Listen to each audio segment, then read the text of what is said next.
Move on to you. You mentioned legacy media versus new media, personality over substance, and how social issues play for each party. Break it down for me, my friend. Yeah, this was an election in which Democrats went all in on social issues instead of talking about the economy and inflation. And we saw with the results of the election that the social issues were actually a backfire for the Democratic Party. They lost ground in virtually every demographic when you compare it to 2020.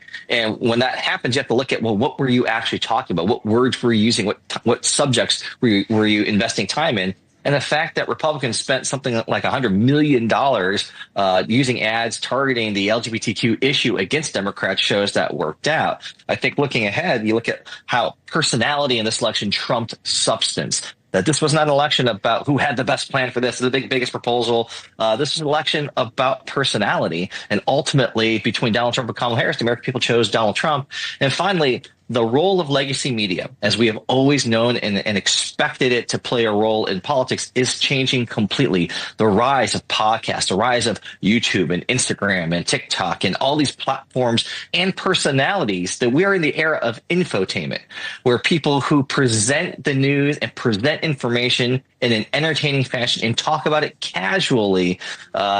Just go look at what your kids are looking at on their iPad. Look at the rise of people like Mr. Beast.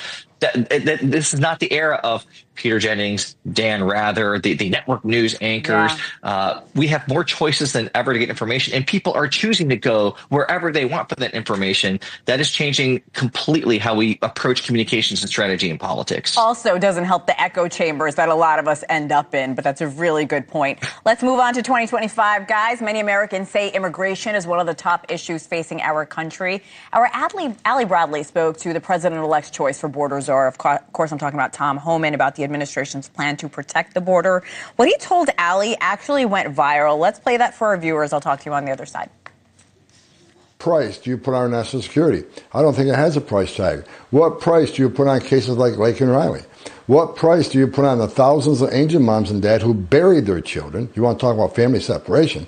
They buried their children because their children were murdered by illegal alien that wasn't supposed to be here. I don't put a price on that. I don't put a price on our national security. I don't put a price on American lives. This is what has to be done.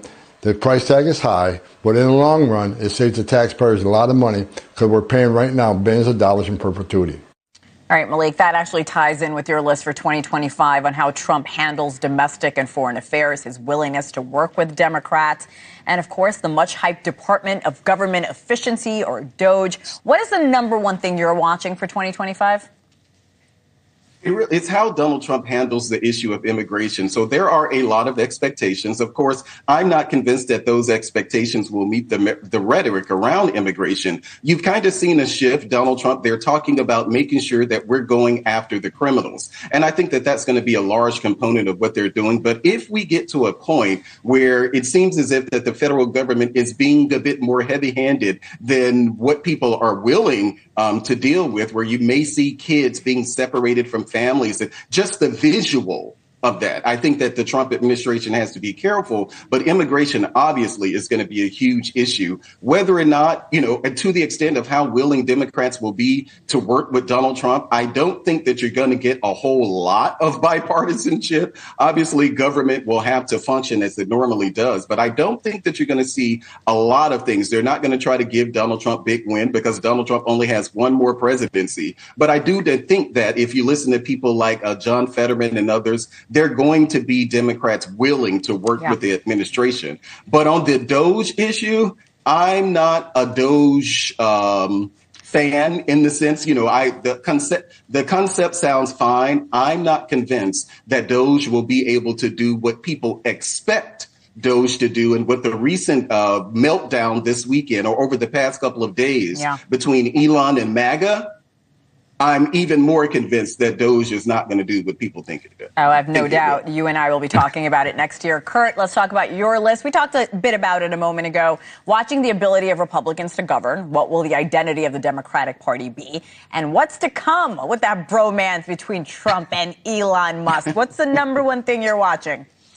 Well, I think the question is, will Republicans be able to get out of their own way to actually achieve the things they promised the American people that they would? Because we see all the time Republicans fighting Republicans. We have the narrowest majority in the House that we pretty much have ever seen. There's questions every day about whether Speaker Johnson can even hold on to his speakership.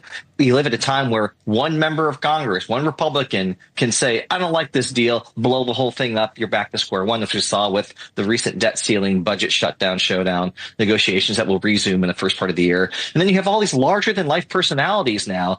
Elon Musk, you got Vivek Ramaswamy, you got Bobby Kennedy, you got Dr. Oz. I mean, these are giant personalities used to having everything their own way. They're not used to working for anybody, to serving at the pleasure of anybody. And one thing we know about Donald Trump, he hates it when people under him steal the headlines, get the credit, command attention that he wants. We're already seeing part of it happen with MAGA versus Musk. Steve Bannon's putting out on social media that Elon Musk is a toddler. Can these people coexist to actually get anything done? I don't think so.